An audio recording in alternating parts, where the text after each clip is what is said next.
Deyir qohum da yaxşıdır, yad da yaxşıdır. Amma birinci arxanda durandır ata. Hər acı gününə ağlayar ana, ömür yollarını qurandır ata. Əlimizdən tutub cürət verən də, nəsiyyət verən də, qeyrət verən də, Allah bizə elm öyrədib sabat verən də, kitablar içində Qurandır ata. Yaşa şair var ol.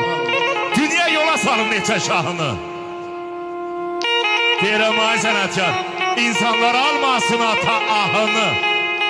Qaraxan, sevginlə sən Allahını, çünki Peyğəmbər yanında imamdır ata. Peyğəmbər yanında imamdır ata.